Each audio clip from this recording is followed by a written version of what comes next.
Hello! Magandang hapon. Ako po si Celeste Umanga, owner and formulator po ng Celeste Beauty Product.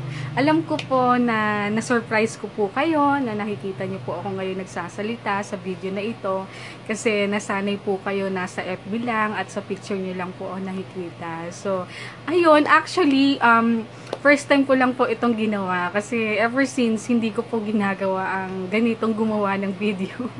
Pero dahil meron pong isang tao na nagre-request na gusto akong ma-meet sa personal, actually matagal na siyang nagre-request na gusto akong makita sa personal. Pero dahil napaka-busy po ng schedule ko at napakalayo din po niya, so walang chance na magkita kami sa personal. So, ayan, thank you po.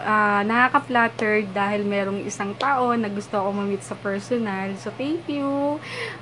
Ayan, dahil yun po, wala pong chance na magkita kami sa personal. Nag-request na lang po siya na gumawa daw ako ng video.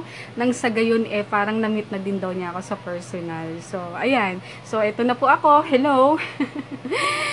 Pagpasensyahan nyo na po na ganito po yung itsura ko. Haggardness na po ako. Ang laki-laki po ng aking eye bags kasi 4 AM na po kasi ako natulog kagabi. Kasi nag-production po ako at sumagot po ako ng mga message ng aking mga distributors at mga inquiries. So, pagpasensyahan nyo na kasi ganito itsura ko dahil nagpo-production po ako ngayong hapon na ito at tumakas lang po ako para mapaunlakan ang taong nagre-request na gumawa po daw ako ng video. So, anyway, nandito na din po ako sa video na ito. Gusto ko na rin po sa inyong i-share kasi meron po kasing tao na nagtatanong kung ano pa ba daw yung beauty secrets na nilalagay ko sa aking katawan. So, wala naman po akong ibang nilalagay sa aking katawan kundi ang aking sariling produkto na Celeste Beauty Products. Ayan. So, first, ang aking nilalagay ko po sa aking katawan ay ang organic body bleach or tinatawag po namin na OBB. So, hayaan nyo po ako na maipakita po sa inyo kung ano po yung itsura ng organic body bleach. So, ito po siya. Ayan, ako din po yung model. Ayan, meron po siyang signature ko to avoid piracy. Don't accept my product po. Don't accept product without my signature. Importante po yun. So, ayan po siya. Ito rin po yung tab niya. Ayan. So, kaya po ganitong tab po yung ginamit ko kasi para magamit pa po siya after maubos po yung cream. So, eco-friendly po din po yung OBB. So, hindi lang po siya organic, kundi eco-friendly din po siya kasi recyclable po siya, reusable pa po siya. So, kapag naubos na po yung cream, pwede nyo pa pong gamitin yung tab para paglagyan po ng kung ano-ano, ng beads, ng ballpen, ng sinulid at karayom, ng coins, or pwede nyo pong ibenta sa junk shop or kung saan-saan pa kasi napakatibay po ng tab. So, medyo mahal din po ito pag binenta sa junk shop. So, ayan. So, recyclable po siya. So, para sulit naman po yung pagbili nyo po sa aking produkto. So, ayan. Ito po yung ginagamit ko po sa aking katawan. Twice a week ko na po siyang ginagamit kasi matagal ko na po siyang ina-apply sa katawan. Kaya twice a week ko na lang po siyang nilalagay. So, ayan, so paminsan-minsan po, hindi na po ako nakakapaglagay. Gawa nga po na sobrang pagod na ako. Pagod na rin po yung katawan ko. So, inaamin ko po na paminsan-minsan, hindi na po ako nakakapaglagay. Kasi, ayoko naman pong mamatay. Para lang po gumanda. Pero kapag okay pa naman po at kaya pa naman ng oras ko at hindi pa ako ganun kapagod. So, pinipilit ko na maglagay ng bleach kasi nangingitim na po kasi ako. Lalong-lalo na kapag panay ang uwi ko po ng province. So, ayan. So, bumabalik ang aking sumpa or totoong kulay kasi panay nga po akong uwi ng Bicol at lagi po akong nasa labas. So, ayan. Si organic body bleach po yung ginagamit ko sa aking katawan. So, second, ang nilalagay ko po sa aking balat ay ang oatmeal facial mask. Ayan. So, regular ko po siyang nilalagay sa aking balat kasi para po ma-maintain ang aking ganda ng aking balat. So, ayun. So, napakasarap po ng oatmeal facial mask. lalong-lalo na kapag nilagay po siya sa ref kasi ang lamig-lamig niya. So, sobrang nakaka-refresh po siya, lalong-lalo na po kapag sobrang stress ako, sobrang pagod ako, at medyo masakit ang ulo ko. Kapag naglalagay po ako ng oatmeal facial mask sa aking mukha ay nakaka-relax, sobrang nakaka-relax kasi ang lamig po niya sa mukha. So, ayan. So, since wala po akong oatmeal facial mask na maipapakita po sa inyo ngayon, so, kasi kauubos niya lang po kahapon, si Organic Body Bleach po, nilalagay ko din po siya sa mukha. Pero, hindi ko po siya sinasuggest or nire-recommend, lalong-lalo na po sa mga first-timer, kasi yung skin po kasi natin sa mukha ay napakanipis. So, lahat po tayo, iba-iba po yung skin sensitivity, iba po yung skin texture natin. So, hindi po natin alam kung ano po yung magiging reaction ng cream sa ating balat. So, very important po na mag-allergy test po muna tayo bago po natin i-apply sa buong mukha yung ating cream yung cream or ayan, yung cream nga po. So, ayan, pero kung hindi naman po ganun ka-sensitive yung balat, edi pwede naman po. Pero yun nga po, kailangan talaga allergy test muna para malaman po natin yung skin reaction natin. So, ayan, so, ipapakita ko na din po sa inyo ang aking paglagay ng OBB sa aking mukha para maipakita ko din po sa inyo kung ano po yung magiging result at reaction niya sa aking skin. So,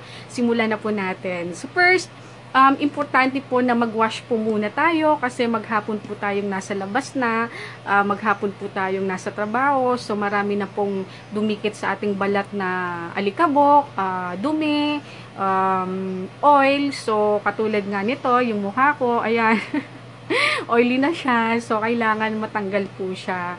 So kailangan po malinis po ang ating katawan bago po natin i-apply si OBB sa katawan or si oatmeal facial mask sa ating mukha.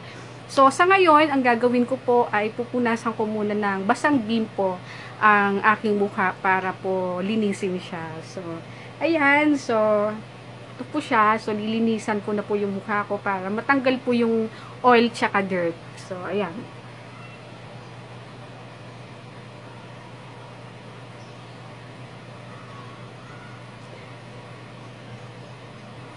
Ayan. So, pagpasensyahan nyo na po. Pagpasensyahan nyo na po yung aking noo kasi talagang napakalapad na po niya yan. Wala na po tayong magagawa kasi talagang pinanganak na akong malapad ang aking noo. So, pasensyahan nyo na lang po. Ayan. So, kailangan po malinis na malinis yung ating balat para po ma-absorb na ang skin natin yung cream. Pati po yung lieg. Kasi lalagyan ko din po siya ng OBB para pantay.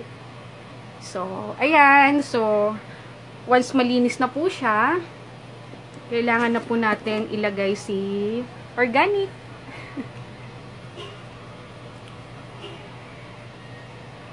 Ayan, ganyan lang po. So, importante pong ingatan po natin lagyan ang mga sensitive part ng ating mukha, especially po sa mata, tsaka sa lips. So, maingat po tayo magpapahid dito para hindi po siya malagyan at hindi po siya ma-irritate.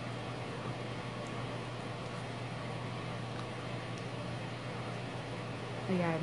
Sa mga first timer po, mapapansin nyo na sa unang apply nyo po ay medyo makakaramdam po kayo ng itchiness, pero tolerable naman po yung kati niya at sa una lang po yun. Pero kapag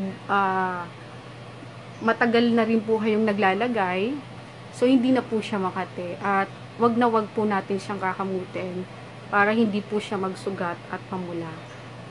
Ayan. So kailangan po makapal na makapal para maganda po yung result niya after natin maglagay ng cream.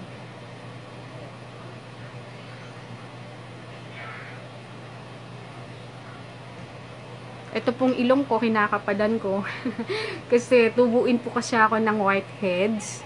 So, kinakapalan ko po siya para matunaw po yung whiteheads niya sa ilong ko. So, ayan. Yung liig. Lagyan din po natin para pantay.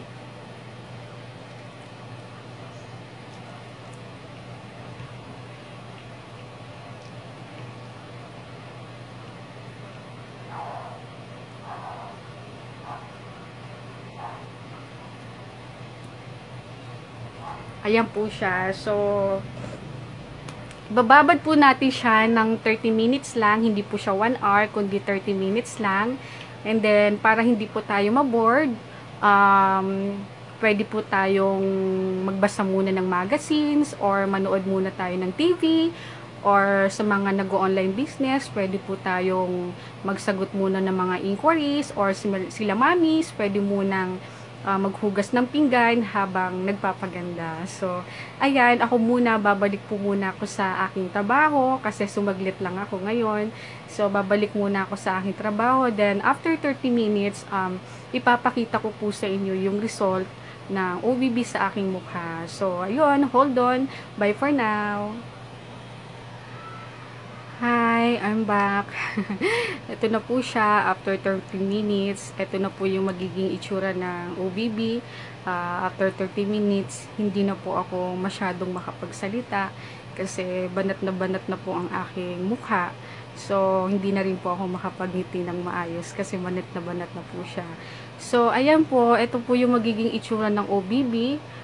Para lang po siyang lotion kapag tuyo na. At para lang po siyang silicone na nakadikit sa ating balat. So, kahit hawakan po natin siya or galaw-galawin, so hindi po siya natatanggal. Ayan, kapit na kapit po siya. So, hindi rin po siya naglalagas. So, ibig sabihin po, pwede pa po tayo makakilos ng konti or pwede pa rin po tayo makapagtrabaho ng konti kasi hindi po siya naglalagas at kasi kapit na kapit siya sa ating balat at parang lotion lang yun. Parang lotion lang po siya. So, ayan po. So, kapag naglalagay po tayo ng cream sa ating balat, so, maaring iwasan po muna nating magsalita or ngumiti kasi para hindi nagkakaroon ng crack yung cream para maganda po yung pagkakabanat ng ating wrinkles, fine lines at open pores. So, kailangan po relax lang po tayo. Wag muna tayong ngingiti. So, para maging relax din po si open pores, open line, si open pores, si fine lines at wrinkles po natin para after 30 minutes or after po nating maglagay ng cream, maganda po yung magiging result niya. So, ayan po yung itsura niya after 30 minutes. So, ipapakita ko na din po sa inyo yung result niya after 30 minutes. So, hold on po. Bye for now. Hi! Ayan, I'm back. Tatatapos ko lang po maghilamos. So, ayan po magiging effects po ng OBB sa aking mukha. So, pinkish glow. Kita nyo naman po, medyo naglighten po siya ng konti. Ayan. Yan po yung naging result ng OBB sa aking mukha. So, ayan. So, maliban po sa OBB, meron pa po akong nilalagay na cream sa aking mukha. So, I mean, toner sa aking mukha. So, ito po siya.